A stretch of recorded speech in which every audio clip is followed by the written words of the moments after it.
Welcome in to the Football Kingdom podcast.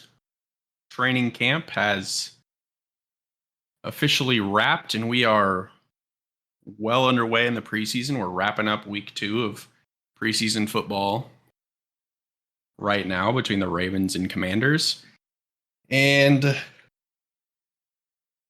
I personally am ready for real football. We're about 2.5 weeks away from the Chiefs and Lions kicking off Thursday Night Football and kicking off the 2023 season. I think everybody's kind of feeling that way. People are going crazy and making sky is falling remarks about their teams in the preseason. And I think if that's you and you have any sort of revelation about how your team's doing, I think you need to relax and just understand that this is all for the coaches and it's not for us. And I'm really looking at some people with the Chiefs Kingdom. After the first week against the Saints, a lot of people were pretty much saying that the Chiefs couldn't win the Super Bowl because the Chiefs defense couldn't hang with the Saints' number 1 offense. And what are we going to do? We don't have Chris Jones. And with Chris Jones, obviously he is holding out, waiting for a contract extension. And as the regular season gets closer, I'm starting to wonder if a deal is ever going to get done with him. And we'll see if that happens or if he just plays this contract out and goes and gets paid by somebody else. Or if he's here week 1. I think he will at least be here by week 1. Whether or not that's with a new deal remains to be seen. But I think if he was going to get a deal done, it would have happened already. I don't think anything is going to change between now and the beginning of the season. Yeah, we'll see how that goes. Tyler, what are your thoughts on the Chris Jones situation? I think you're probably right, quite honestly. I don't know. I mean, the Chiefs came out and were like, we're not trading him. He deserves to get paid. And I'm like, as a Chiefs fan, I'm like, all right, yeah, this is what you want to hear. But now I'm like, that's the stuff they're supposed to say. You know, that's that's their side of like, hey, here's our side of it. You know, we know his agent is going to put out their side of the story, and the Chiefs are going to want to say kind of their piece and say, yeah, we're going to say the right things. So I don't know. So far, it's, you know, all quiet on the Western Front right now. They haven't really talked much last 2 weeks. No real updates. So yeah, it really remains to be seen if a deal gets done before the season. Probably not. You know, we'll probably see him, like you said, join the team at some point when they finally are like, all right, we're not going to get anything done, or they surprise the heck out of us. Because honestly, I mean, I'd like to say the Chiefs need him, and that would be awesome to have him, because they do have a pretty young defensive line who could have some guys pop, but, you know, more often than not, you've got these guys for a couple of years. You kind of know what you have. So on the other side, you kind of do need them, but I don't know. If we're really lucky, you know, Karlaftis and the crew can come in and, you know, fill that void if that does come to pass. But yeah, I think if you're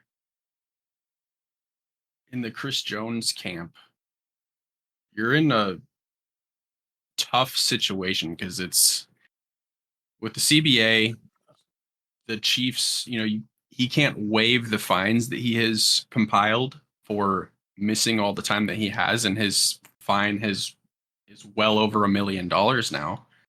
And at a certain point, do you commit to the holdout and just lose out on that money and go 6 weeks and come back in week 6, or do you say, man, I'm missing out on a lot of money, and you're back for week 1? So tough spot to be in. And I think at this point, I don't really know how much leverage Chris Jones has over the Chiefs. Yeah. Yeah. And, you know, back to your point of preseason, it's like, yeah, Chiefs Chiefs fans just in general, like on our Twitter, is like, okay, or your aunts and uncles on Facebook who are like, the Chiefs defense is looking terrible, or Everybody's you've aunts got and uncles. right, or your fair weather fans who really don't know what preseason is all about, who are sitting there watching every snap, and I'm like, guys, well, as you said, If that's a really good point. This is not for us. This is it's for the not for team. us. Half of these guys, are going to be working at a gym, or the Sure. firefighters, Well, if you looked at training camp or oh my goodness, preseason games the way that some people do, you would look at the last game and be like, man, Shane Buechele should be the Chiefs starting quarterback because he played the best out of everybody. Yeah, So it's just take it all with a grain of salt and just let the process happen. Like the seasons are not won and lost in the preseason. There's no correlation into the regular season. no. So just relax. Chiefs have got some other pieces missing that we're hoping to get back soon. So I just had to open my mouth. Well, okay, I'll be like I usually am, is optimistic, and probably more so than I should. But I just had to come out and say, "Oh, Kadarius Toney, it's overblown. His injury history isn't gonna come back like it always does." And of course, week one. Oh well, shoot. Before week one, it was he's got surgery on a torn meniscus. Last I heard, he's still hopeful to play week one. They honestly have, an embarrassment of riches with Mahomes and his receivers. So they don't really need to rush this guy back, quite honestly. Save I him until the later part of the season. I agree with you there because I don't think Kadarius. Obviously, Kadarius Toney cannot hold up for 16, 17 games. Kadarius Toney, I don't think has 1,000 yards in him. I don't think his body that. So I think if you can let him come back slowly, Yeah. and you trust the core that you have that's healthy, you should do that because we saw it last season. Give anybody to Patrick Mahomes and he'll make them shine. Yeah. And I mean, he's got plenty of receivers and honestly a pretty good running back core to lean on for quite a while. And of course, Travis Kelsey. So, MVS, Sky Moore, I'm hearing is more and more a wide receiver one every day. These young guys are looking great. Uh, so, but yeah, kind of wanted to cover some injuries of other players in the league as well, more top names, and just how devastating, these injuries are in the offseason. Jody Fortson, obviously, shoulder surgery on the Chiefs. The Broncos got like decimated with like season ending, Tim Patrick out, left Achilles. Jonas Griffin, linebacker, Achilles. Javonte Williams was out, and he is back. I think he played in the preseason game, looking pretty solid. The Browns lost Jacob Phillips, linebacker. He had a torn pec. He's done for the season. The Cardinals were already going to be bad. I don't know how much Marlon Mack was going to do for them. Achilles gone. Eagles, Sean Bradley, linebacker, just everybody. Achilles down for everyone. Another Achilles. How many Achilles injuries is that? We got Jeez. Colts. Well, let's maybe say let's come back to the Colts. We got the Dolphins, Jalen Ramsey. Obviously, that happened a while ago.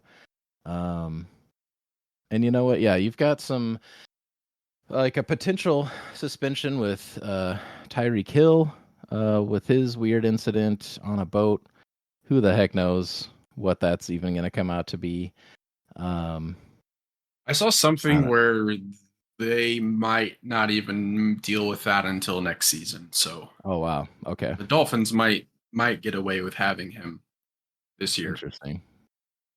Okay, Kamara is like I said on um, the NFC preview.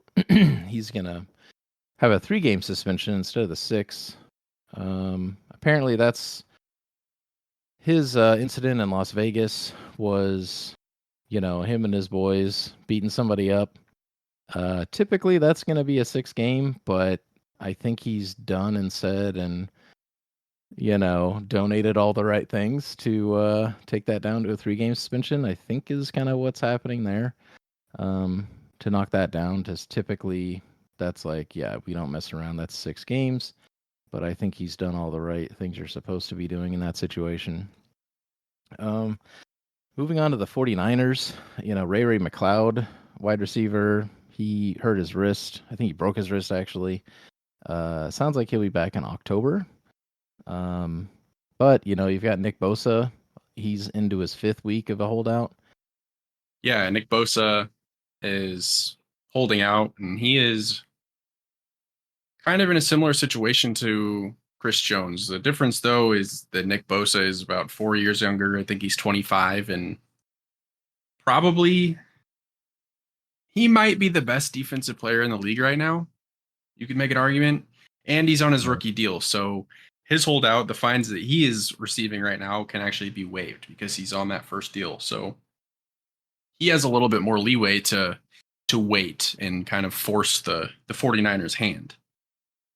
The Indianapolis Colts running back Jonathan Taylor has just been granted permission from the Colts to seek a trade. Now, Jonathan Taylor has been unhappy and he's been absent from all the Colts activities so far, and he asked for a trade, and the Colts are granting it, and they're going to be looking for a first-round draft pick or a collection of picks that equates to one. And that's from ESPN's Stephen Holder reporting that. And this one's odd to me because if you think that Jonathan Taylor is worth a first-round pick, getting a first-round pick in return, don't you think that you should just pay him? Exactly. It just doesn't make a ton of sense. What it tells you is that the Colts do not value the running back position, which, to be fair, I don't really value the running back position that way either. Now, we saw Jonathan Taylor 2 years ago be an all-world player, and he was in MVP talks, which is just not something that a running back does. So it's a little funky, but yeah, he is, two things are going to happen. He's going to end up being traded. I think any team that trades for him and extends him will be crazy because that's a lot to give up for a running back. Or he's going to just come back and he's going to play out his contract and he's just probably not going to be very happy all season, and then he'll go sign elsewhere. I think that the Colts need him because the Colts are in kind of a transition phase as a franchise. They've got a rookie quarterback and Anthony Richardson coming in that is going to go through some growing pains as every young quarterback does. And it would be nice to have a veteran like Jonathan Taylor that you could rely on. But it's kind of sounding like that's not going to be the case, Tyler. I mean, as usual, the fans sound more logical than the owners because you made perfect sense. They absolutely should have that veteran RB there. And honestly, I think it's time for him to have a bounce back because he was like one of the better players in the entire league and absolutely their MVP. He's kind of fallen off since then, and honestly, so was the rest of their team. But I don't know what they're thinking with asking for a first round. Like, if you thought that, then you would have paid him already. You've shown everybody what you think he's worth. The rest of the league ain't paying him or trading for that. They clearly don't value RBs that high any longer. So why even ask that price? The Colts. Yeah, not making a lot of sense to me right now. Yeah, I think they messed this one up. staying in the realm of running backs, former dominant running back Ezekiel Elliott has signed with the Patriots. And believe he has reported already. Is that correct, Tyler? Yeah, they already showed him at training camp, and he's yeah, they signed up for a 1 year, $6 million. It's $3 million base, $1 million signing bonus, and up to $6 million in incentives. So seems still like a little high for who he is or who he's been, honestly. But What did Dalvin Cook sign for? That sounds similar to what he did. we didn't actually cover that, did we? We did not, but that's okay. We'll cover it right now. We sure will. Yeah, Dalvin Cook signed with the Jets. The Jets are going for it, aren't they? This As is, they should. yeah, they absolutely should. They've got Aaron Rodgers for what is it, 2 years? And honestly, I I like the Bills, but we talked about it earlier or last episode that we see the fractures in that franchise, and the Jets and Bills go week 1 Monday Night Football. So the table is going to be set week 1 there. So it's gonna be And interesting. yeah, he'd signed a very similar contract, which is, yeah, in my eyes, Zeke is not anywhere near Dalvin Cook, and they signed him for $7 million, 5.8 guaranteed. So There you yeah, go. it's a very, very odd signing for the Patriots, especially the Patriots. They normally don't give out those kind of contracts to guys who are kind of Yeah, falling they off. don't. They don't. But that feels to me more like the Patriots kind of need some juice Sure. because they're at this point, the Patriots were obviously the class of the NFL for 20 years, right? And now they're an afterthought in the AFC East. And not to say that Zeke's gonna, win them 3 more games than any other running back would have, but maybe having a name like that in the house can sell tickets. I don't know. I don't know either. I don't really believe in Zeke anymore, but sure. Go But ahead, yeah, Belichick, and see what you got. might as well. I don't know if we've talked about this before, but Bill Belichick, you if if they come up short this year, it's got to be his last year in New England, right? I don't know. Does he go back to the Browns? I mean, I I think he retires Really? because I mean he's got to be mid 70s. Let's Yeah, he's got to be 73, 74 years old. So, okay, he's 71. 71 years old. Likely missing the playoffs this season. I think there's way too many teams in the AFC that are significantly better than the Patriots. They're an Yeah. 8-win club. So, but yeah, we're getting down to the wire. The preseason, we've got one more week of that, and then gonna get into the good stuff. September 7th, Chiefs Broncos, not Chiefs Broncos, Chiefs Lions. And this to me is a game that I think the Chiefs will win, but this feels like a game that the Lions could come in and realistically spoil. So I think that the Chiefs need to really bring their best. The Lions are an up and coming, exciting team. Yeah, they absolutely could come in and shock the Chiefs, but I don't think that's happening, quite honestly. I believe in the Chiefs coming back, even with all these new players. Scary as the Lions were at the end of the season, and as good as they probably are going to be, I don't see them beating them opening day. at Arrowhead. That's going to be pretty tough. Raising the banner. Yeah, it's gonna be a party. Yeah. Are they gonna spoil that party? Probably not, because the Chiefs are gonna win 14 games this year. And No big deal.